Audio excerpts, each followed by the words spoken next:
Hello, good afternoon. My name is Colin Diaz. I am the president and CEO of the Culver City Chamber, but I am also the parent of an El Rincon Rocket who is in first grade. I can't believe actually heading into second grade. So this topic of balancing kids and work is something that is very front and center. I think talked to someone the other day, and one of the two greatest things about Zoom is the virtual background and the mute button. I think the ladies that I'm joined with today will share a little bit more from each of their perspectives as far as any best practices for balancing kids and work. And ultimately, I just want to burst any bubbles that are out there now. You probably won't get the silver bullet solution to how to best balance. I could be wrong. I'm just speaking on what I think, but maybe there is an answer in there in this group. So without further ado, I'd like to introduce our panelists, and then I'll let them dive a little bit deeper. So we are joined by Leslie Lockhart, who is the superintendent of Culver City Unified School District, as well as a CCUSD parent. She was the assistant principal at Culver City High School and the principal of El Rincon before moving to the district to be the director of categorical programs, after which she served as assistant superintendent in human resources for 7 years. Ms. Lockhart has been with the district probably over 21 years now, all told. So I'd like to thank her for joining us, as well as Summer McBride, who is with Culver City Unified School District Board President. She is also a CCUSD parent in the elementary, middle, and high school level. She served as the El Rincon PTA Board, as well as School Site Council, the Culver City Council of PTA's Executive Board, and CCUSD's Inclusion, Respect, and Diversity Task Force, currently known as the Equity Advisory Council. So Summer, thank you for joining us as well. And Dr. Danae Jordan, who is the Senior Director of Clinical Services with the Exceptional Children's Foundation. Dr. Danae Jordan is a clinical psychologist, a marriage and a family therapist, and a board-certified behavioral analyst. She is also a former dancer, actor, motivational speaker, and author. She has been practicing for nearly 30 years and has developed and directed numerous mental health treatment programs across the country. So Dr. Jordan, thank you for joining us as well. Before we get any further, I'd like to thank the Exceptional Children's Foundation for being and sponsoring today's event and making this event possible. And with that, we'll go in the same order as the introductions. So when you hear balancing kids and work, and you can wear your superintendent hat or your mom hat or both, what comes to mind when you hear that? And we'll start with Leslie, and then we'll go Summer and Danae. Work in progress. So especially when I look at my mom hat, but definitely a work in progress. I don't think that there is like that silver bullet that you're looking for. I think it changes all the time. So that's what comes to mind for me. Thank you very much. Summer, same question. Ditto to everything Leslie said, and also just doing away with any illusions of anything close to perfection. Just so you all know, I do have 5 children, so I'm well aware that at any given moment during this panel, some child will run behind me or yell or scream, or the dog will bark, and that's just reality. All right, how about you, Dr. Jordan? Let me unmute you, sorry. Oh. See if you're able to unmute yourself. There we go. There, I think so. My response is that it's difficult. And I think that our tendency is to try to do a perfect job with things, like we're supposed to know how to do this. And as the other 2 women have said, it's a work in progress. We don't know. Learning to just accept that we're not going to do a perfect job, and that sometimes we need to ask for help or guidance during the process is completely supportable. So we'll start with you for this next question, and it relates to the balance or the family dynamic. For one, I'd like you to share a little bit more about your role at ECF and how that works with the family dynamic, and then what you're seeing during this pandemic. Okay, I think at ECF, I work with a lot of the clinical programs, Right now, do a support group during the week for the ECF employees. We have about 500 employees. I don't have that many people in my group, but I have had a lot of opportunities to hear a lot of parents share what's difficult. And we've discussed the importance of setting up structure, maybe even setting up structure that wouldn't be natural in the household, allowing for personal time, which of course is difficult when you're basically living in your office and in the household with your kids. Setting up structured personal time, finding little things that you can do that make the structure easier. We've discussed, for example, having visual schedules for the day where the kids can see what time mommy or daddy will be available and what times they won't. And also giving ourselves permission to sometimes feel frustrated or overwhelmed is really important. So all the little things that parents can do to make themselves feel more relaxed, giving themselves opportunities to enjoy little things. I think that's great. You just mentioned something that I hadn't thought of. My wife had some great ideas and has put our kids' schedules on the wall. I have a 7-year-old and a 1-year-old. So for the 1-year-old, it's just, paper on the wall. But for the 7-year-old, at least it starts to build a structure. But I never thought about putting our schedule on the wall that kind of tells the other way of when we may be available or when not. So I appreciate that share. Let's go to Summer next. So same question as far as the family dynamic and what you're seeing during the pandemic.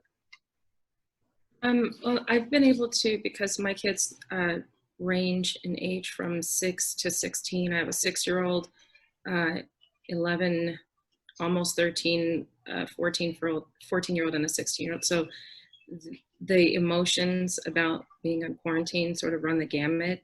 And so what my husband and I have tried to do is really understand the concerns that they each have based on their own level of understanding of what's going around. Obviously, the 6-year-old is going to understand a lot less than my 16-year-old, but the concerns are still really valid, no less. There was disappointment when my 6-year-old, who loves school, went from being in his classroom with his peers and his teacher one Friday to only being able to see them through the computer screen the rest of the school year. And my 16-year-old was really disappointed because the swim season had just started and he was really excited about it, and then it was cut short. So the disappointments are there, and it's important for us to acknowledge those disappointments. And so a lot of what we've been doing over the last 3 months is having these conversations and finding out where they are from day to day, how they're feeling, what they're feeling about different things, and getting feedback from them on what we can do to help this make more sense and how we can comfort them. Because like I said, the disappointment is going to be there, but this is also a good opportunity. Parents are always looking for teaching moments, and this is one of those opportunities where we can learn from the things that have made them feel uncomfortable or even unsafe at times, like going out in public, and using that as an opportunity to teach them, this is how you can control some of those things that you're worried about and the things that you can't control. This is how we replace that fear with information to help empower you. And that works even for 6-year-olds. In my day job, I teach parenting classes, and primarily my parenting classes are taught to parents who have children ages 0 to 5, and understanding that's a critical window for laying a foundation for the way children navigate the world and develop their understanding about things. And so for our family, a big priority and focus has been just helping address the concerns that they have as the information changes from literally minute to minute, but validating those feelings and helping them gain some sense of control in their world by giving them as much information. And when we give that information, we try to make sure that it is, of course, age appropriate, factually based, but also with a lot of tenderness and love to make them aware that regardless of what the facts say or what the information you're hearing says, we are here to love and support you and protect you. And that's, I think, most important for kids to understand. I think that's all great. It's one of the challenges we have even in our household is, what age do you start to share what information? I mean, I think we could have a whole nother seminar or workshop on the fact that when I was my daughter's age, information was much less accessible. You know, you had certain lessons at a certain age, and now they may be seeing that or inundated with that at an earlier stage. So that's interesting about, as far as the pandemic, seems like you take a collaborative approach of sharing age appropriate, as you said, information as much as possible with them throughout the process. Because that's something we've kind of teetered back and forth. And the longer this has waned on, you know, I think I've seen the 7 stages of grief for my daughter, from similar to your son. You know, she's a year older, where it was like, I just saw them the other day. Actually, for the first 2 weeks, it wasn't a problem for her because she just kind of associated with spring break. But then when it never really ended and she was still doing work and they were able to see her classmates for, you know, an hour or so through Zoom, it became this kind of growing challenge. And I think for a lot of parents, there's a struggle of, do you talk about it? Do you kind of ignore it? And, you know, eventually it'll go away. So I appreciate your thoughts on that, because I would venture a guess that a lot of parents are sitting in that same boat of, you know, how much do you disclose? How much do you speak about? There's so many different schools of thoughts, which we'll get to a little bit later. So Leslie, let's go to you. Same question as far as the kind of family dynamic and what you're seeing during the pandemic. So I guess one of the few silver linings is the reduction of busyness. I think families, you know, we really try, I don't know if we intentionally fill every minute of our free time, but sometimes that just happens, so that you have no idea, because you're just kind of in it, that you're going to work and then you're going to soccer, or you're going to, you know, dance, or all the different things that you do in the course of the day, and you do them during the week and on the weekend. And I think with the pandemic, it's caused us to, you know, by force, to not have those interactions and that schedule anymore. And the benefit of that, of course, is that you now are kind of in this space together, and you're figuring out how to work together, because you don't have that thing anymore as a distraction. You don't have that time that you're going to spend at this thing, you know, as a distraction. So now you're trying to figure out like how you all get along without that. And that is, I think, for me and my family, that's been kind of our aha moment. I think that you learn now how to have conversations that aren't on the run. So, you know, you used to have the conversation in the morning, hurry up, get, you know, breakfast and get to school and get in the car, and where's your homework, where's your shoe? And, you know, and there's all the things that you do in the course of the day. And then you pick up, hurry, get in the car, it's time to do dinner, it's time to go here. And, you know, and all of that is now just pushed away. And so that dynamic has changed. And I like that, actually, because I think sometimes we put too much into a little bit of time, and that stresses us out without us even knowing that we're so stressed out. I think we live in that dynamic. And I think it has a long lasting kind of wear and tear on just who you are as a family, as a unit, let alone just as individuals. So I see that changing. The other thing is, you know, I'm seeing more families go on walks together. Right. Do more things outside together. You know, that dog that's been sitting there, who has not been hasn't received any attention, now is like walked all over creation. And so that has been something that I really like to see. Families eating dinner together. You know, it's always kind of like a quick bite on your way to or on your way back, and now you have that time to create. I mean, I think the action of creating meals together is almost yeah, I mean, it's not cultural, but it's like you have those great conversations when you don't know you're having the conversation, because you're fixing, you know, your mind is fixing, but there's a relaxation that goes along with just kind of creating that together. So seeing that, I think, is been, you know, those things, a nice silver lining. Just as far as like, you know, talking to your children about what's going on, you know, now you have that dynamic to have that time to be able to have those quality conversations, as long as you're making sure that your children are not connected to earphones or Right. earbuds, all the things. But you have now that time to have those conversations, and there's a lot going on in the world to talk about. No, that makes great sense. I oftentimes, in fact, we had this conversation the other day. Miss Zapata, who was a teacher, still is at El Rincon, and my daughter had her for kinder.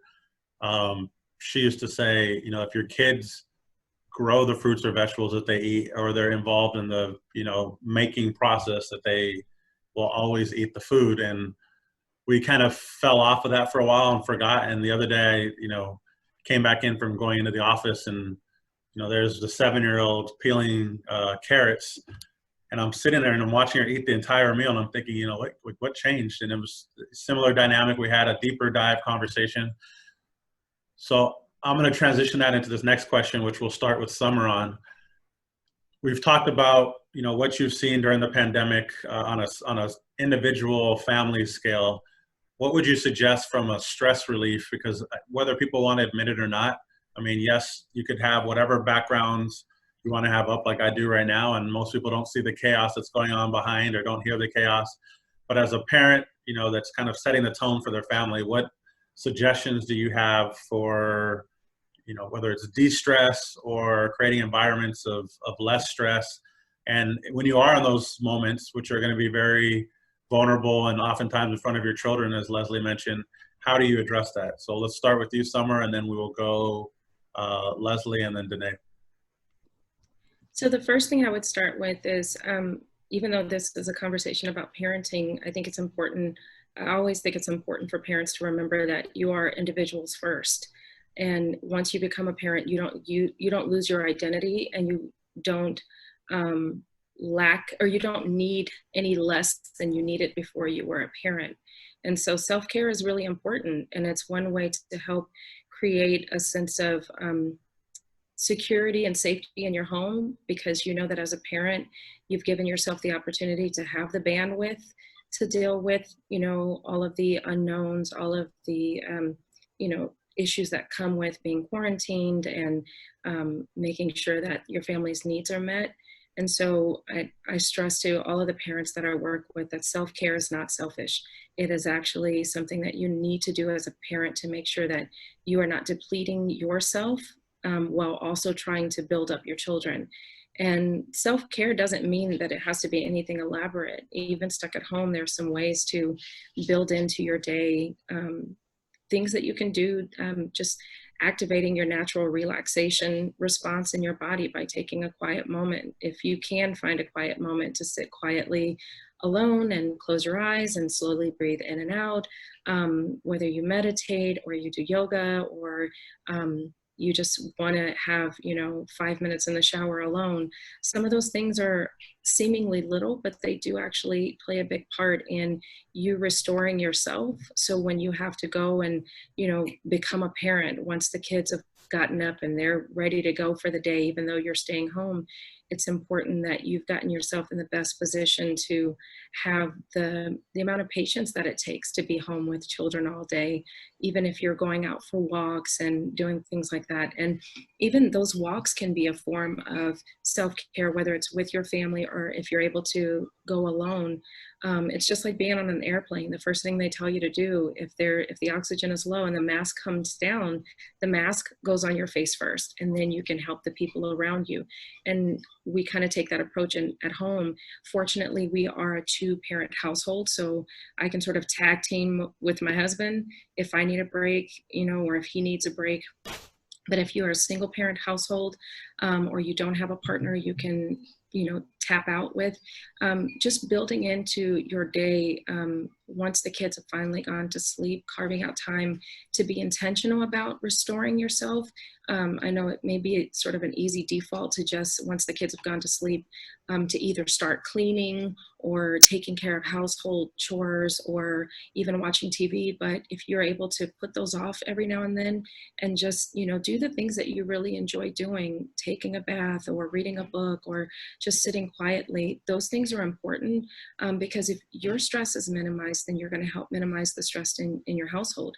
our adults are magnets for the energy that children pick up on, and children look to the adults in their lives to give them a sense of whether they should be worried, if the environment is safe, if what's going on in the world is normal or not normal, or if it's going to be okay. And if we are so wrapped up in that that chaos that we allow to come into our homes, will not only consume us, but it'll consume our children. And so it's important that we find someone that we're able to talk to, especially if you are a single parent. Find someone that you trust, a friend, a coworker, a pastor, a therapist, a counselor. Find someone that you feel comfortable talking to and reaching out to, so that you can make sure that your mental health is in a good state, so that when you go to your children, you can provide that sense of stability and calm for them as well. Those are all great responses. Let's go to you next, Leslie. I can't agree with Summer more. I mean, I think that just kind of picking up where she left off is, you know, have your venting buddy, you know, and that may not be your partner or your spouse. It may just be, you know, your best friend that you've known all your life, and be okay, you know, giving a call and saying, I just need you to just hear me. I just want to just go ahead and ramble and rant. I just need you to hear me. And that person probably will be like, okay, perfect. I heard you. Now it's my turn. You know, it's you need to be able to do that. So I totally agree with that. I also think it's really important, and Summer mentioned this as well, is, you know, have a time in your day where it's just you are in quietness. Where you are just allowing for some time for you to either, if it's the beginning of the day, to start your day with a mindful moment, have something that you have read that's positive, that fills your soul, and gets you ready for the day, and then end the day the same way. Something that you can kind of read that says, hey, you know, this was a day, whether it was good, bad, or indifferent, you can say, okay, my day is ended. Let me try and reflect on something that was really good about that day, and then end my day in that space. And that's actually a good thing to have your children do too, as well as have some moments of gratitude and some, you know, gratefulness. And so I think sandwiching your day that way is really important. Self-care is really important, and I'm going to tell you that I am not great at that at all. Talk about a work in progress. It's definitely something that I struggle with. I know that exercise is important, and I have this really awesome treadmill that helps me separate my clothes. So one of the things that we're doing now is like removing the clothes and starting to you know, work on just our physicality, you know, because that definitely is a way to not only just nourish your physical body, but just also your mental space as well too. So I think that that is really important, because you can't give what you don't have. And so you have to really make sure that you are spending your time just rejuvenating yourself, because, you know, there's going to be another day, and that day is going to present whatever it does. And also, you know, everyone is figuring it out to the best of their ability, and to not feel like you are supposed to, you know, cut yourself some slack, give yourself some grace, because everyone is going through what you're going through. And I think the thing is that we tend to, just because we're shelter in place doesn't mean that you can't call someone, or you can have a, you know, with my friends, we had like a diva dinner where we're all in separate places, and we had our food and our adult beverage, and we were talking, and you know, we had some time just to kind of just, you know, commune together, which was really important. So everyone's trying to figure out the best way they can, and know and acknowledge that, and be okay with that. Appreciate that. Danae, same question to you, if you don't mind meeting. Well, I'm feeling a lot better listening to the two of you. I feel much more relaxed. I think it's important also to set work hours. I know for me that somebody was saying in the group the other day that as much as they hated their commute, it still was a dividing time between the end of work and getting home. I never thought I would really miss that drive on the 405. But I know how easy it is to stay at work on some level all the way through the evening. On Sundays, I'll just cruise the computer, look at my emails. I think it's really important to set work hours and say, okay, as of 5 o'clock or whatever you decide, you know, I'm not working anymore. I'm off work. Or if we actually have a holiday, which we have had, that we take that day, or we take the weekend days. Again, I love the word some are used with intention. Most of what we do now has to be intentional. It can't, you know, we just don't just wander into meditation or wander into that bubble bath. We sometimes we have to schedule it if we're really busy.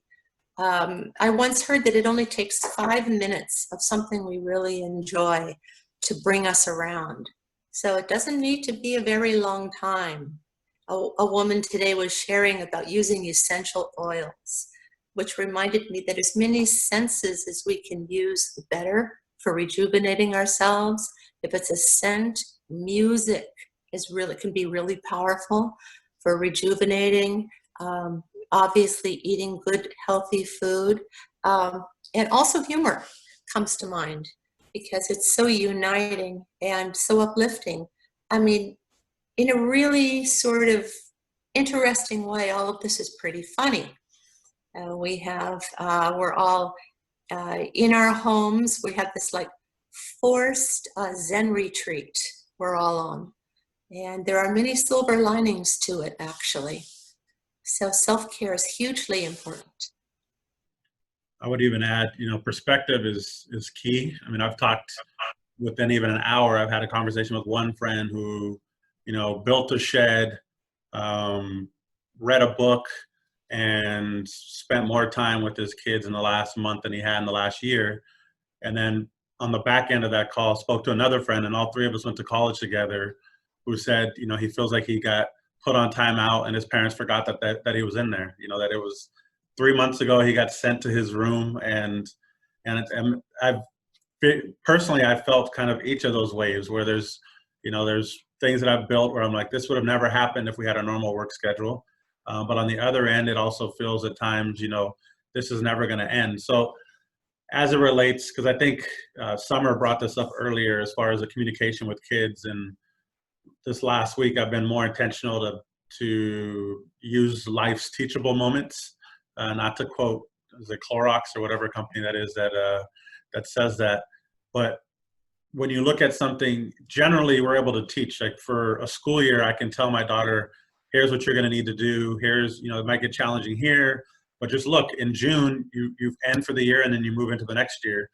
And with the pandemic, there's really no end in sight per se. I mean, there's things that are improving, and then you'd look, I mean, when we all spoke last week, we were moving in the right direction, and now we speak this week and some of the trends are coming back. So what advice would you give for, you know, whether this is to parents and kids, or just in general, to how to maintain sanity during the unknown, if you will? And I know you guys have talked about a lot of it of you know, finding your safe space and carving out a schedule. I would add to that, it's important to have a set work environment. I've definitely been guilty, possibly because of late council nights or, you know, other meetings where I've moved my laptop into the living room or into the bedroom or other areas that have kind of blurred the line. So what advice would you give there? And then we have a few questions that have started to pop into the chat that we'll go into. So let's start with you, Danae. We'll start with Danae, and then we'll go Leslie and Summer. So your question is what exactly, Colin? So as far as finding sanity or balance, if you will, Okay, what would be your best suggestion? Well, again, the first response is sometimes we don't respond well. Sometimes we respond with fear, frustration, confusion, and letting all of that be okay at first. I think we have reactions and then we can rethink them when we feel a little more stabilized. But knowing that this is such an opportunity to develop our adaptability, such an opportunity to develop being flexible, having, you know, we talk about intention, we talk about structure, but also flexibility. You know, it may look like this in the morning, it may not look like this the next day. So giving ourselves, number one, permission to sometimes not feel so good about the way things are going. Get back up on our feet a little bit and practice flexibility. I love when she said it's a work in progress. We're learning as much about ourselves as we're teaching the kids simultaneously, I think. That's exactly accurate. And I think so much to be gleaned from that. So we'll go Summer and then Leslie. I don't know if that was the order I said, but that's what we'll go with now.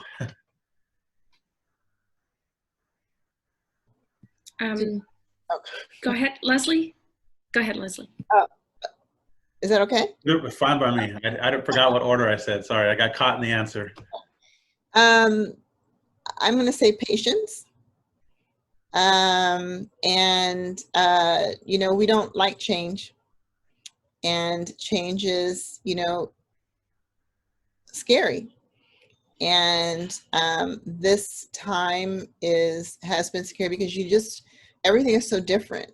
You know, when you leave your house, you're leaving your house with a mask, and you're figuring out like what you need, and should you touch that, and you're distancing, and you know, everything. And so that I think invokes and increases fear.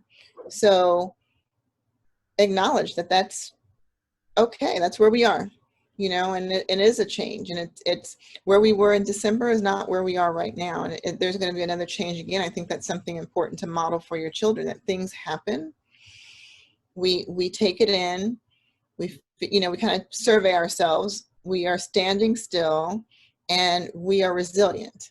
So I think that is really important. I think acknowledging that tomorrow is not, I mean, unless something miraculously falls from the sky, you know, tomorrow we may be very well in the same situation, and it may change again in a month, as we've seen already. And that's kind of our new normal. And maybe our normal wasn't really a good normal in the first place. So maybe, you know, this is kind of helping us to make some changes that we probably needed to make all along. So I would say like patience and flexibility. And there's just trying to find some beauty within the struggle. I was talking to my daughter about this today. It's a beautiful struggle in the fact that you're trying to kind of navigate this space, and it may feel like a struggle, but there's some things that are coming out of it as far as like a family unit, appreciation. You know, when you have grandparents that you may not have been able to see, but you may have taken them for granted. These are things that you can really kind of take stock in and say, there are things that I took for granted. I took going to Ralph's, just popping down to Ralph's because I forgot something. But now there's none of that. I think there's a new appreciation for the things that I think that that were so normalized that now are not. So I think and that's a great experience for your children to go through and talk to you about, as well as adults as well. I agree. And before we transition to Summer, that appreciation piece is such a large one. I think it was a meme that I saw online the other day that said, you know, you lied, my kids are not a joy to have in class. I think there's a heightened appreciation there for what goes on in schools. And we'll get to that because that's obviously a question I'm going to go out on a limb and say that both Summer and Leslie have been asked, as far as when does school start? What does it look like? We'll touch on that next, but I want to give Summer a chance to answer the same question. So go ahead, Summer. I'm just picking up on what's already been said. I think an important piece of this is when we're able to see the bigger picture. I think humans are so resilient overall, and children adapt well to change eventually. And 2 years from now, or a year from now, hopefully this will be, you know, something that we're no longer having to do. And at whatever point we come out of the quarantine and we go back to whatever we considered normal, a lot of this will sort of feel like a distant memory. Like, oh, remember when we couldn't go anywhere? Remember when we always had to wear masks? And once we've gotten to that point, though, I think it's important to think about what will we have wanted our children to come out of this current situation with. You know, if this is an opportunity for us to teach our children about empathy, about, you know, caring for others, about having confidence and, you know, responsibility, and using this moment to build character and to build trust within themselves, but also within the family unit. I think about families who are food insecure, who are struggling right now, and they're able to meet their family's needs because the adults in that family are reaching out to food banks, or they're working extra hours, or doing whatever they can to make ends meet to provide for their family. And when this is over, those children are going to come out of that knowing no matter what happens, my family is always going to be there for me. My family is always going to meet my needs. And that builds trust. It also builds character, because they're learning that even when things get tough, we don't give up. We keep pushing. And so again, the young people are looking to the adults to let them know, is this safe? Are things going to be okay? And when they see the adults in their lives continuing to, you know, meet their needs and reach out to others to help provide for them, it does build that sense of security and that sense of trust that children need to feel in order to know that they're safe. And so I think seeing the bigger picture and saying, you know, we're not going to always be in this situation, but what can we take from this right now that's going to help develop some character along the way? It's never time wasted if we can find those moments where we can reinforce or even establish new understandings of what all of this means, or what our purpose is. If we can, if we're not food insecure, who can we help? Do we have some extra cans of something? Can we donate some money? Can we just make phone calls to people who may be lonely right now? Those are all opportunities that we can engage in right now to continue that process of helping our children develop into good human beings, because that's what we all want. Our goal in raising children is to help them go from, you know, young people who may not know a lot, you know, when they're really, really young, to developing that character over time and then turning into good human beings. And one other piece of advice I would give to parents, especially right now when you're spending so much time with your children and everybody kind of gets on everybody's nerves at some point, is, and I know this is going to sound weird, but it's true, our children are not our enemies. Like, a lot of the times parents take it personally when children misbehave, or they're flat out defiant, or they make bad choices. But it's not because they have something against us. It's just natural in their development to not know always how to make the right choices, even when they want to. But it's also really stressful when there's so many unknowns, and the people they love the most are the people they know they can sort of let that frustration out on and still continue to be loved and still continue to be safe. So if you feel like you have become your child's dumping ground for all of their big emotions during this time, just know that a big part of that may be because they don't see you as their enemy. They see you as someone who they can trust to continue to give them that unconditional love. So in a way, like, I'm not telling you to be happy about it, but use that as an opportunity, because there is an opportunity there to build on that trust that exists, even though you can't really see it through those big frustrated emotions. You don't realize it, but your child has selected you as their vent buddy, as Leslie mentioned. So it's funny because I can't tell, you know, with my 7-year-old, how much of this is the age and how much of it is the stage. And so we've kind of gone back and forth. I mean, every child is different. That's the starting block. And then every child at a certain age is going to change. And so there's some days where, you know, that's sweet, we can do no wrong, yes dad, yes mom, I'll do everything. And there's other days where it's like the raging teenager is like trapped inside trying to get out. So one thing I wanted to mention, because, you know, the topic is balancing kids and work, and obviously I represent more of the work side and our businesses in the community, and I sit on 3 different task force, 1 locally and 2 regionally, and the topic of conversation has really been on how do businesses get back to work. And the elephant in the, one of the elephants in the room, I'll say, that is very seldomly talked about or spoken about, is what is the dynamic between the work environment and schools? Because right now, those that know me or talk to me at El Rincon, I, you know, absolutely love the school, love the district. What used to drive me nuts was on Wednesdays that school would get out at 1:45. It made absolutely, I know there's a great district reason for it, but it made no sense to me as a employer/employee that I would carve out in the middle of the day to leave work and go and, you know, kind of disrupt the day. But over time, just like you all have mentioned, we adapt and we figure it out.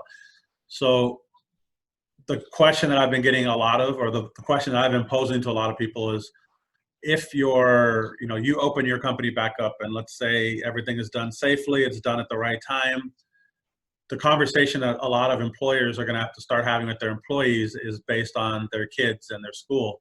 You know, what does school look like next year? Is it, you know, a traditional schedule? Is it alternate days? Is it early start, late start? And then is that going to influence whether you allow people to work remotely, have different hours? And so I will start with our superintendent on this one. I'm giving you a hint on which hat to wear. How do we, I guess, what's the best way you think to, because right now it feels like a lot of these conversations are happening in silos. I know obviously the district is working hard to figure out what the best way to go about next school year is. And I can assure you, and I know from experience that the business sector is doing the same, but there's not a lot of this cross dialogue to say, here's what we're thinking in Culver City, and therefore, you know, giving the local businesses, assuming that their kids are in the district, but be able to have that kind of conversation. So I'll start with you. What do you think, what are ways that we can break down those silos to have joint conversations, and what should be the topic of conversation in that? That's a big question. So let me just start with the fact that, you know, it's really hard for school districts, and I'm going to say probably, of course, nationwide, to figure out like what is the best thing to do for the students in their school district and adhere to all of the safety precautions that you have to adhere to. So when they're developing safety precautions, they're saying, okay, this is what we know will spread, will slow down the spread of the virus. They're not thinking this is really going to be great in a classroom setting.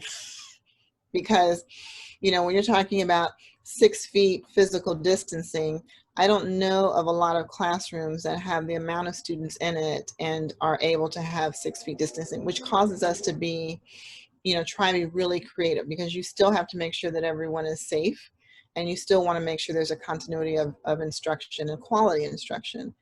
So, you know, when I meet with my colleagues, I guess there's some comfort in knowing that no one has figured it out perfectly. And so we're all kind of talking about like, what can we do? School is going to look different because we are still kind of in phase 3, which means that yes, we can reopen, but we still have to adhere to those safety precautions. It's not until we get into phase 4 that is everything kind of back to, you know, full on school without physical distancing. So if we're in phase 3, if you have a school ranging from 500 students to 22 or 2,300 students, you can't possibly have all your students on campus at the same time. So you have to figure out what that day looks like. And so a lot of us are looking at hybrid schedules, which means that you have the aspect of the distance learning maybe as a foundation, and then you have some face-to-face instruction. So, you know, so the logistics involved in face-to-face instruction is huge, because you're now figuring out how your students are getting on campus, how they're exiting campus, how they're going into a classroom, how they're exiting a classroom. Do they have lunch on campus? Is it grab and go? All of those things have to be, you know, taken in consideration. Plus, at any moment, you have to be ready to shut down again, right? So three confirmed cases in a school is considered an outbreak, just 3. And so that, regardless of size of school? Regardless of size, exactly. So that means that if you have 3 confirmed cases, then you automatically go back into what we were in before, which is distance learning, because the Department of Public Health has to do their inquiries and figure out kind of like, is it spreading? You know, what are the circumstances with those 3? And of course, you have students now, you come in, you have your face-to-face instruction, students go back to their homes, their parents are in their workplaces, they're back in their home. So there's a lot of, you know, exposure to kind of take into consideration. As far as like the business community, I think the 2 things, how they come together is, you know, there is a direct correlation between economic stimulus and schools being in session. Because, you know, if parents can go back to work and they know that their student is somewhere, whether it's for the whole day or that's part of the day and there's aftercare, then they know that they can go to work and do what they need to do because their child is taken care of. Mm-hmm. So now we kind of remove that situation where a full day may not look like an 8:45 to 3:15. I'm only using that time for our elementary school. Right. Or, you know, an 8 to 2:20 or whatever. It's not going to look like that. So as an employer, I mean, if I was to look for the benevolent employer, it would be for you to have a conversation with your employees and kind of figure out what's going on with their kids. Because if you really want your employee to feel like they are going to be, you really want your employee to be productive, if they're worrying about what's happening with their child, they're not going to be a productive employee. Mm-hmm. So you need to be able to have those conversations with your employees, and you have to have and be creative in your solutions, because if this is an employee that can actually work from home, then maybe it would be, you know, not only just cost effective, but more just human friendly to be able to allow that person to do that. And if there's a way that you can have shifts that are different to be able to be more family friendly during this time, that would be great as also, because that correlation. If I know, I mean, and I'm dealing with that as a superintendent of the district that my child's in, you know, so I'm thinking, how am I going to be a superintendent and try and figure out like how I'm going to navigate, you know, her schedule as well. So, you know, I think when I spoke earlier about flexibility, there definitely has to be some flexibility just in the business world, knowing that, you know, we have kids and how are we going to navigate that? I hope that answered your question. It did, and we'll go to Summer next, and I'm gonna add on a component to the question, Summer, because I didn't think it was a big enough question to begin with. But what Leslie just brought something else to mind, and I'll play somewhat of devil's advocate, because I do think flexibility is important, but I also know from a business standpoint and also from the education side that planning is important. So, you know, one of the things that I would go out on a limb to say that most parents I've spoken to at the schools didn't love, and I know that you all, you know, on the admin and on the board side didn't like, was that the mandate to close came from, you know, it was like within, same thing as the business community. I mean, it was within 24 hours. You knew it might happen, but all of a sudden it was like, nope, we're done. So the thought is, on the other end, if there's a best practice to be gleaned, it's the further out we have to plan, the better. And I know that that doesn't make it any easier from a planning standpoint, but the argument or the point that I would make from a business perspective is, if I was told today that schools would start like this, then as an employer, I can look and go through and source every, you know, employee and say, you know, does this impact you? Does it not impact you? Let's look, because there's a million factors that they're also looking at. You know, can that job be done remotely? You know, are we able to do an alternate schedule? Does that, you know, change things? Not any of the least have to do with the state, you know, the employment laws, which are pretty strenuous for businesses. But I completely understand those components. So the addition that I'd have for the question to Summer is, what would you answer to an employer that says, you know, we'd like to know as soon as possible? And I know you guys are continually working on the solution. I'm asking the question without asking the question, which we'll eventually get to, but so I'll add that to yours for now instead of rambling on. You don't want to go back to Ms. Lockhart and add that onto her question? I'm just kidding.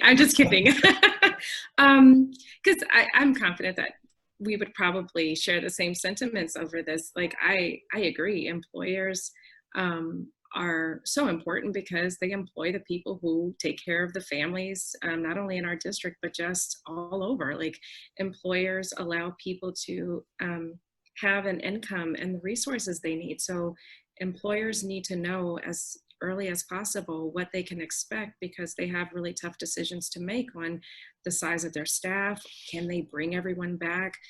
Is it safe? You know, what do they need to change about their business practices to keep everyone healthy? In a lot of ways, the business community is making the same decisions that we're making in the districts, as Leslie alluded to. The challenges, and I'll just be very real with you, unfortunately, what I've seen in the 16 years being a parent is that this is just not really a child-friendly world, or at least in some parts of our world, some parts of our country. It's just not always child-focused, and so children are often an afterthought in budgets, in resources that are provided, in the care that's given, and the thought that's given to what's going to happen to them if these other things are in place or not in place. And that's frustrating for everyone, because as much as people want to get back to work and employers want to open their businesses, employers often have children as well. And they want to know, if I've got to run this business, where's my child going to go? And because there are families who are more privileged and can hire people to help take care of their families, or they can work from home if they have that privilege or that luxury, that's great, but it does not work for everyone. And we know that there's a large population of people in our state and our county who, when they need to get back to work, it's not something that they can do from home. So it really is about us taking a step back and really being thoughtful about how what we do is going to have a ripple effect on what everyone else does. What everyone else does. And in order for any of this to be really successful, there's going to have to be cross collaboration from different sectors. It means the business community engaging in a dialogue with the school community, and the school community engaging in dialogues with, other people in the community who may or may not even have children in that district. Because what one entity does, it's going to inevitably affect another entity. The other variable that we have very little control over that you mentioned are, state requirements and state mandates. And as recently as I think it was this week, I don't know what day it is, the state is saying you cannot just default to distance learning 100%. Oh, yeah. You have to find a way to, as much as possible, get kids on campus.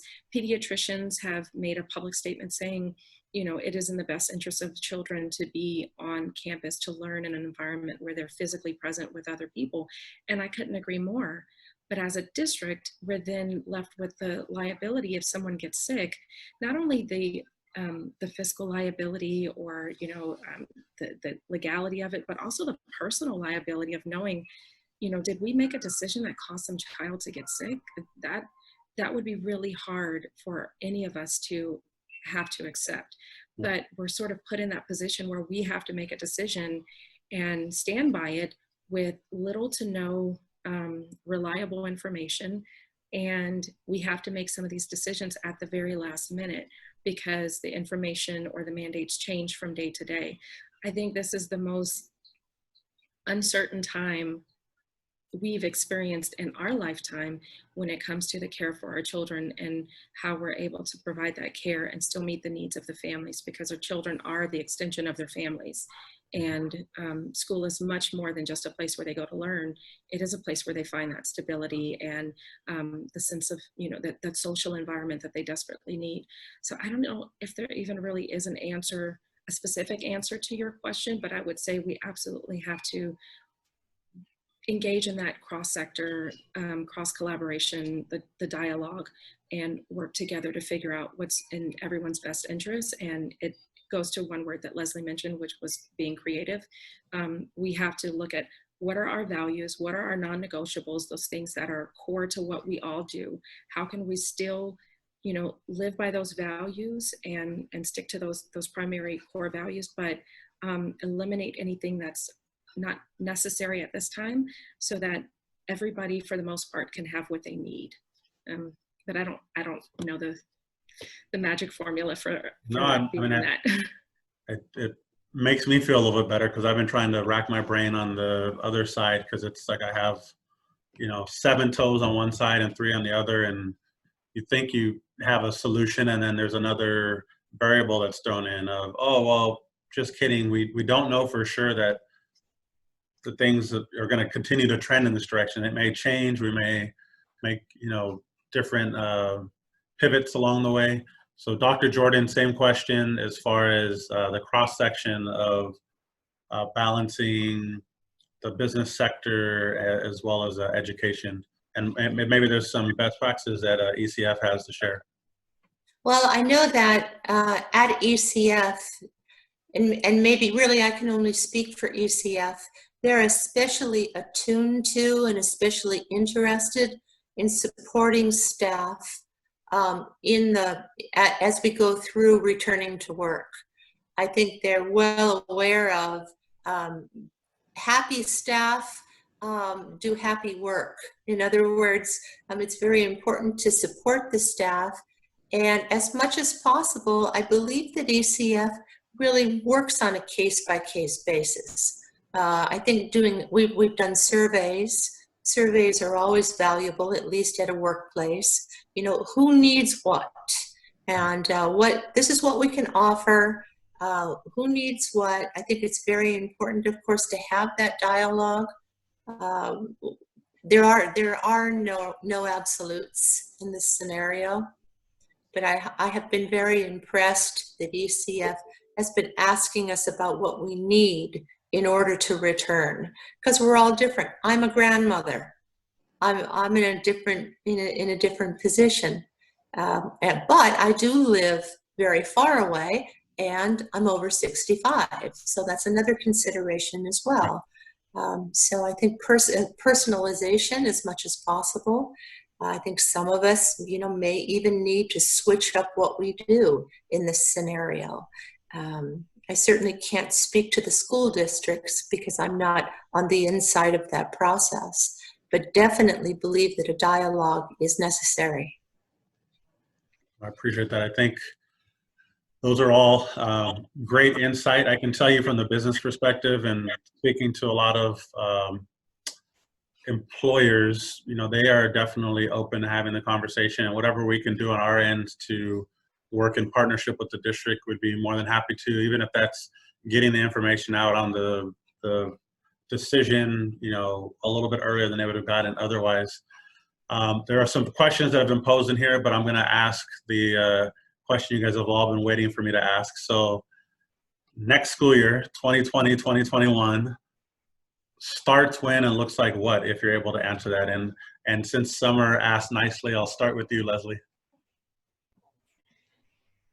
So next school year, we anticipate starting when we have scheduled, which is August 20th. And as Summer mentioned, we were kind of moving along with our plan until the state had changed. We received a Senate bill that talked about distance learning. So originally we were looking at, for our high school and our middle school, distance learning with student engagement activities and opportunities on campus, because we know that that is extremely important, for our students. That's actually going to have to change. That's kind of where I left it. And then now we're going to have to change that. Where we really need to look at 50% of our students on campus at one time.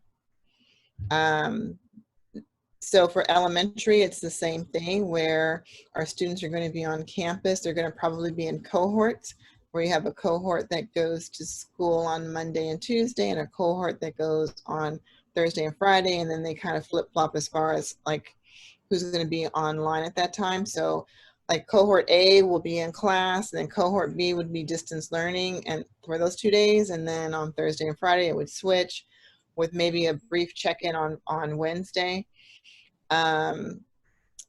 And, one of our parents just recently shared some information with me, which I really appreciate.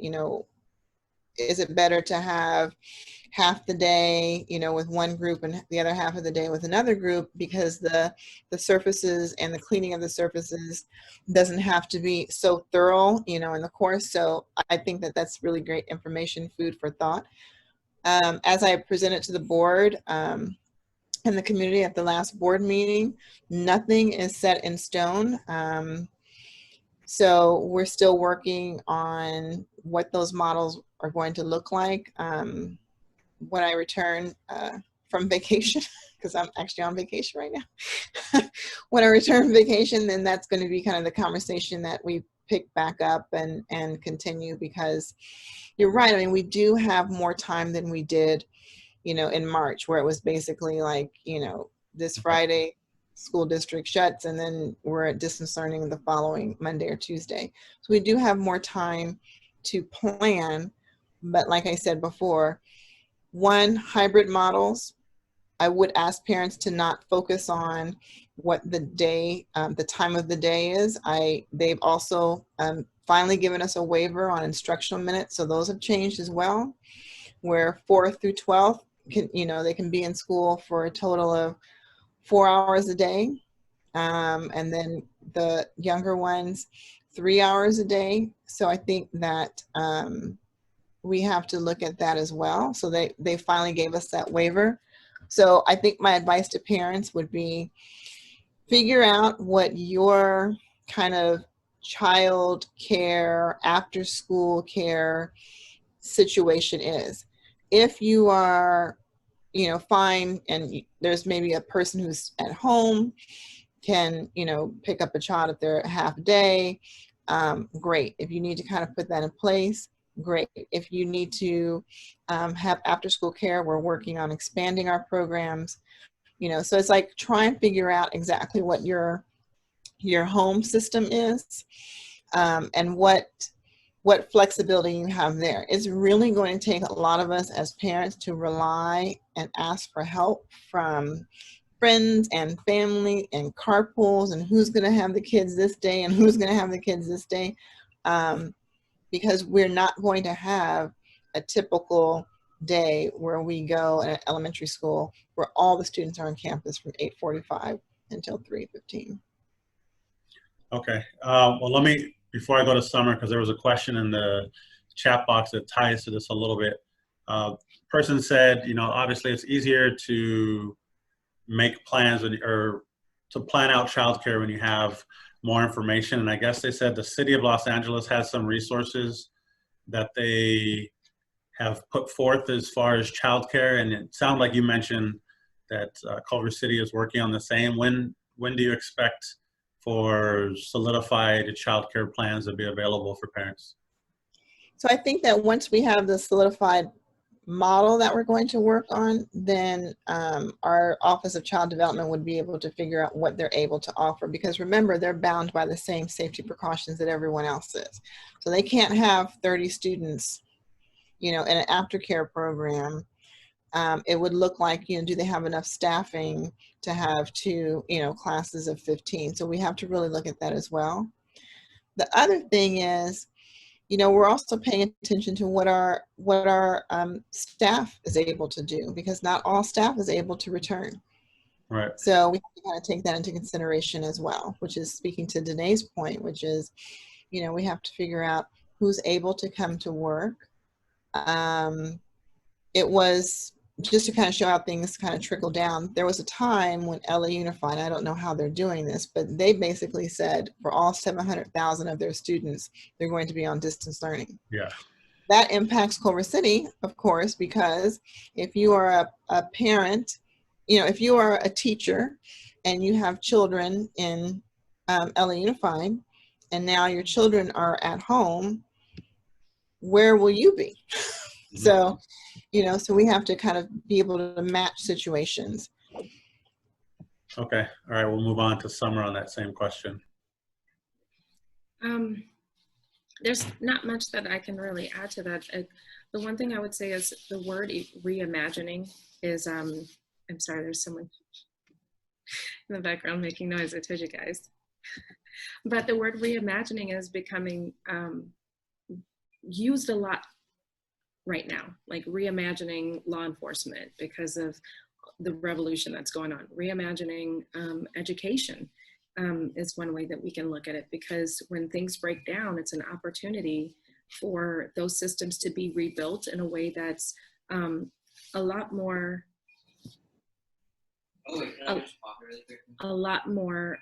conducive to the way things need to be. And I just want to thank our superintendent, just because the effort that she's made to bring together all the stakeholders in the district, from teachers, directors to parents, community members, to really look at what our reimagined learning environments can be for the fall, have opened my eyes to a lot of possibilities that I don't think I ever considered. As much as I have over time, been frustrated by the traditional sense of the way we educate students in this country, I looked at the plan that was presented from all of these stakeholders and saw so much of what we probably could have been doing decades ago that would have been better for our children to, to feel like, they want to come to school and learn in this environment. And so I see the benefit of this breakdown that's allowing us to have this opportunity to rebuild the way we educate students, and meeting the needs versus any arbitrary expectations that may have been in existence, not necessarily from our local administrators, but just in state mandates or, regulations that or expectations that are put on schools.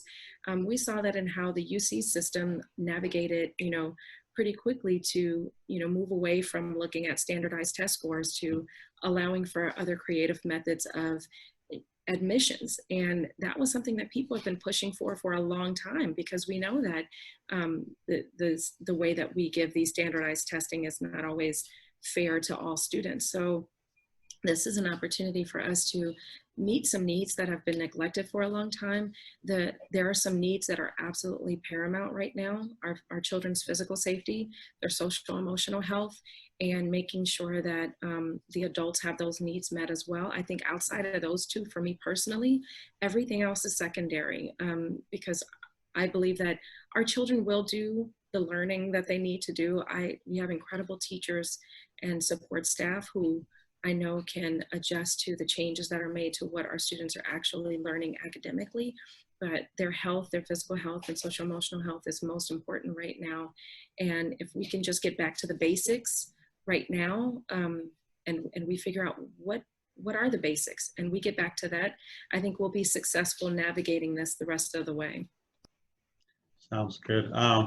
One thing I wanted to add to that, and it's not to dump onto probably an already large pile, because I would volunteer to assist, at least from our chamber perspective, is if the future model is hybrid, where you have some distance learning and some on-site learning, having some type of forum outside of this, like almost like a training of saying, here are the absolute best practices for creating an on or a distance learning environment that is conducive of your child having the most likelihood of success, would probably go a long ways. I mean, I think to the point that you all made, with the way that everything halted, we were just kind of thrust into, okay, we're not coming back after spring break, and you either have technology to use or you can get a Chromebook, and Monday morning you're on a Zoom. And so people kind of figured it out. I mean, the ant analogy, we, continue to persist until you found a way, but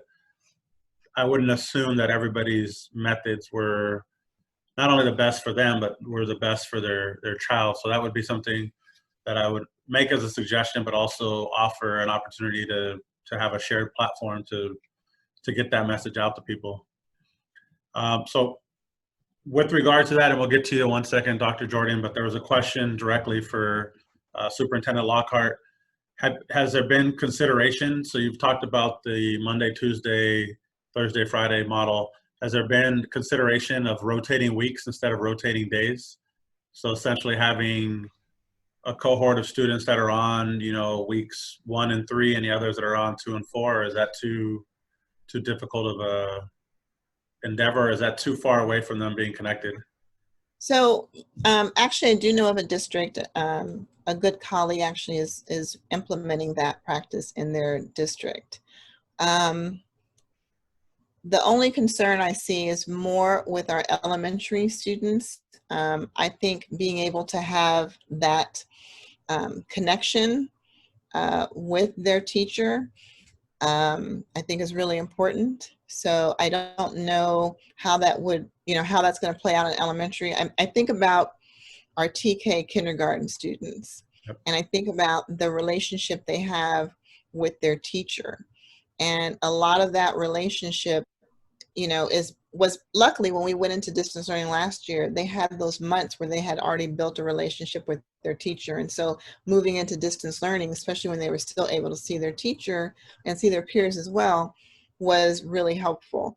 Now we're starting a new school year, and, having 1 week on and then missing a week, I don't know necessarily if that's going to work. I can see how that would work more with secondary, simply because the logistics of trying to figure that out with 1,700 students at middle school or 2,300 students at high school is, you know, a larger issue. But I think that we have looked at that. I think the cohort with the 2 days has been something that we've been more comfortable settling on. That makes sense. So, Dr. Jordan, new question for you. This is one that was asked to us collectively, but I'll start with you and Summer. I think maybe more aligned to address this one. So, any advice on ways to explain to a 4-year-old about how, or excuse me, any advice on how to explain the pandemic to a 4-year-old? Well, I think it really depends upon the 4-year-old. I think a little more generally, there are ways to explain things besides just having a direct conversation. There are books available. I can't tell you which ones. Storybooks, using art, using play, using games. There are ways to explain basically the nature of not knowing things, how we feel safe, how we can feel safe in scary times. So that's as specific really as I can be, not knowing who that 4-year-old is.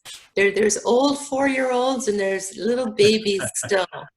So my advice usually in working with children is to think of alternative ways or incorporate alternative ways of communicating so it's more understandable.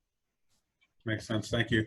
Summer, same question. I know that when you and I had spoken before, you mentioned something that I particularly liked about laying the foundation of controlling what you can control and working from there. So same question to you. I don't know if that's part of your response, but that's something that resonated with me when we spoke about it before. Yeah, I think it's important to, of course, everything the doctor said, because she is the expert and I'm learning from her right now, even though my youngest is 6. All children are different. And as a parent, if you're really in tune with your child, you're going to pick up on those things that let you know where they feel comfortable and where they're not comfortable, even if they don't say it explicitly. And so one way is to, you know, take those opportunities to just sort of engage in a conversation without any expectations and without prompting them, but just to figure out, like, what are their thoughts about this? What do they think about seeing people with masks? What do they think about, you know, something they may have heard on the news? Just, and just to listen, like, without judgment, without an opinion about it, but just to listen. And children are really good. They will talk your ear off. And in talking, as parents, I know I'm not alone because we're so busy. Sometimes when our little ones talk, we listen with like one ear because we're doing some other things, cooking, trying to reply to an email. But if you don't do this at any other time, do it now. Like, listen intently with both ears, and eye contact is really important because it says to that child, I'm here, I'm present with you. The same that it does with adults. When we speak to adults, one of the signs of, you know, respect or engagement is that eye contact. And so the same is important for children. When parents are talking to small children, getting to their level, like physically, there are some things that we can do when they're asking questions. Excuse me, you can take a moment and grab a chair and sit down or get on your knees or on the floor so that you're at their level. And it does allow them to open up and feel more comfortable about sharing their thoughts. And as they're sharing, try not to say things like, oh, I understand, because even as adults, we know that when we're sharing and we want someone to hear us out, we know that they don't always understand exactly how we feel. And when children say things or let us know how they feel about something, as adults, we don't always know exactly what they feel like. So saying things like, I understand is it doesn't always give the person that sense that you really do get it. It sometimes actually can minimize their feelings. So asking questions where we dig a little deeper and say, well, tell me more about that. Or how do you feel when you have those thoughts? And just getting an idea of what is going on in their mind can help us as parents know how to navigate, know what we need to be extra careful about if they share with you that they're uncomfortable when they see people wearing masks, then maybe before you get out of the car at the grocery store, have another conversation, share with them some things that they can do ahead of time if they feel uncomfortable about, you know, seeing people. And to just, like I said earlier, replace that fear with information that's appropriate to their age and in a way that they can understand it, and that gives them some comfort, because especially now, kids just need to know that, like, with everything going on in their world, you still see them and hear them and know that they, like, are not okay with this, and you're picking up on those feelings. Thank you. Leslie, anything to add to that, or should we move on to the, we'll move on to the next question, which is Colin, go ahead. could Please. I add one thing? Yes. I think absolutely we need to, this is really hard for everybody, but we also need to not over catastrophize either, because sometimes I spent all weekend with my 5-year-old granddaughter, and she likes wearing her mask. She thinks it's fun. My 7-year-old. So you know, I'm not going to look at her. I can't look at her and just assume. I want to hear what she says, but also not assume this is as bad or as stressful for her as it might be for me. So children are such remarkable creatures, and they can make games out of things. And sometimes we adults can put more on kids than I think we need to. Sometimes they aren't feeling as stressed or as crazy as we big people are. So I just wanted to add that. I'm glad you added that, because it's a pretty good segue into this next question that came from someone in our audience that they work as a enrollment manager at UCLA's early care and education. And so the question is regards to those that are grappling between group care and keeping their kids, you know, from the ages of 2 months to 5 years old at home. And do you have any appropriate advice as to the context of that process? Understanding that obviously every child is different, the situations are unique, and there may be a difference, to Dr. Jordan's point, between the apprehension or fear that the parents may feel versus the kids. So let's, since you're already starting on that path, let's go with Dr. Jordan, and we'll go to Leslie. And we've got one other question after that, and I know I've kept you guys on for a while. All right. Again, I mean, you said it. I don't think our fear necessarily needs to transfer to the kids. When possible, I'm kind of a general advocate for kids being around kids. So I can't speak to how safe things are or any of that, but I will say that I lean towards kids being around kids, especially right now when they're around big people so much of the time. So I don't know if that helps with the answer. It does. But that is my response. Okay, thanks. Thank you. How about you, Leslie? I mean, I agree with what she was saying. I think that we have to kind of figure out what's ours and what is our luggage that we're carrying, so that we're not projecting it onto our children, which will dramatically change their experience, probably not for the positive. I think if you are looking to have your child in, you know, a group care situation, you know, make sure that you're asking enough questions so that you feel comfortable with how that particular place is dealing with the safety precautions. And so, I mean, because you definitely want to make sure that your child is safe, or as safe as they can be. But I think that I agree with Dr. Jordan when you're looking at, you know, that's great time for them to really develop and work on their social skills and have conversations. And there's a lot of building that happens there, a lot of discovery and that happens there. So you don't necessarily want to project on to all of the concerns that you hear. I mean, if you are listening to the news on a regular basis, it's amazing anyone ever goes out of their house for anything. So I think that, you know, you have to be really clear about what your fears are. I mean, these are our hearts. Our children are our hearts. They're, you know, and you want to protect them. You want to make sure their worlds are perfect, but that's not reality. So I think that you know, if you have the opportunity, but definitely, you know, don't feel inhibited that you can't ask the questions that are going to also make you feel comfortable. All right, Summer, you round out that question. Yeah, I have to echo everything that's already been said. I think it's important that kids are around other kids. And to Dr. Jordan's point, I couldn't agree more.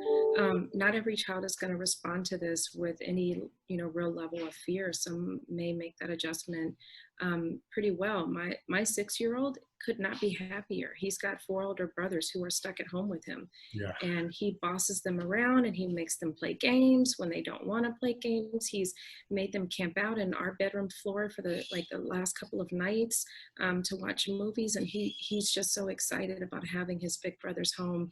And so if you ask him, what does he think about, you know, quarantine, he's actually okay with it. So it's true, we have to listen, like I said, without judgment, because we don't know what our children are feeling. And I also think that as much as possible, when you can have children around other children, if they don't have siblings and you're able to do it in a safe way, absolutely, kids need that social interaction. Thank you. So pretty much the last question, and this one, I guess, is directed more towards Superintendent Lockhart and Summer. In regards to, will the district be doing COVID testing as far as swabs before on-campus starts, and will there also be temperature checks for children as they're coming onto campus, or is that still all being worked out? So we're not looking at temperature checks for children as they come onto campus. We actually will be asking families to do that self-monitoring at home. And, you know, just to be clear, that temperatures are not necessarily always an indicator that someone, you know, is, someone has COVID-19. So it's interesting. I saw a school district in Orange County that has these huge thermal scans. Oh, yeah. Where, you know, children have to walk past them and they're scanned, and you know, even that's not going to be 100%, you know, proof. And there comes a time where you still want to, or at least I feel, I still want to be able to have the sanctity of school. You know, I want it to still feel like school, and, you know, as much as possible. So I think we're asking parents to do that at home. Okay. That was pretty much the answer for that. So I always like to end with a call to action or parting thoughts. So anything that you would want to share with our audience or those that are going to pay attention later as a parting thought, kind of wrapping the bow on balancing kids and work. So let's go Summer, Dr. Jordan, and then we'll end with Superintendent Lockhart.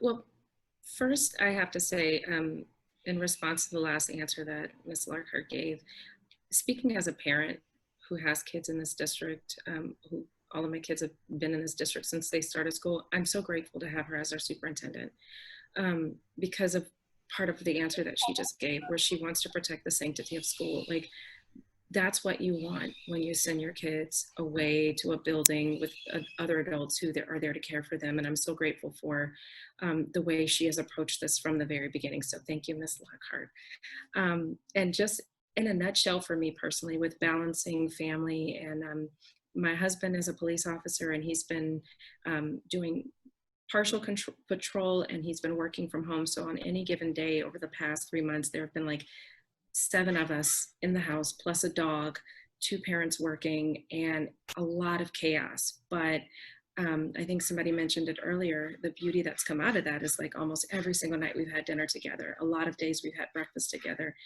And I've learned even more in this process than ever that perfect is what you make it. As long as, you know, the way you're raising your children is with an abundance of love, encouragement, guidance, thoughtfulness, you know, whatever the outcome is, perfect is going to be what you make it, and it's never going to look identical to what someone else does or even what the books say you should do. I teach parenting classes, and I've been teaching parenting classes for like 4 or 5 years, and I still don't always get it right. And I let my students know that, like, there's no such thing as a perfect parent. I'm gonna have bad days. I'm gonna have those moments where I royally mess up, but I go to my kids and I let them know, like, Mommy, sorry, I didn't handle that well. And we extend a lot of grace in our household, just because we all understand that none of us are going to get this right all the time. But as long as we are here to support each other and our family unit is strong, it doesn't matter what challenges we face. And so we just take it, day by day, one day at a time, and getting as much of it out of it as we can, and using as many of these moments to learn and grow together as possible. Thank you. Dr. Jordan? Oh, you're muted. There we go. That was well said.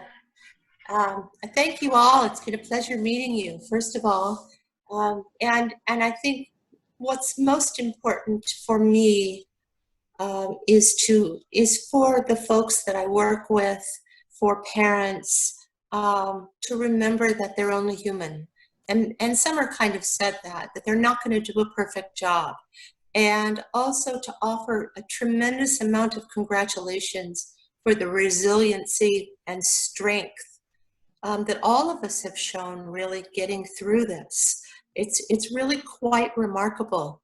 And that there have been, I call it pulling the pearls out of the poison. There have been a lot of pearls that we've been able to pull out of this experience for ourselves. But I think modeling for the kids that mom and dad are not perfect. And we don't plan to be. And so offering ourselves forgiveness, offering ourselves compassion and grace teaches our kids, hopefully, how to do that as well. I wanted to mention to folks that if you have any other questions, I don't know if this is available to them, but they can reach me at djordan@ecf.net. I'm glad to answer any questions regarding, especially around the emotional, psychological piece of this. So I appreciate being a part of this. I feel great. I'm going to go grocery shopping when I'm done. Thank you. And we'll be sure to put the contact information on the back end.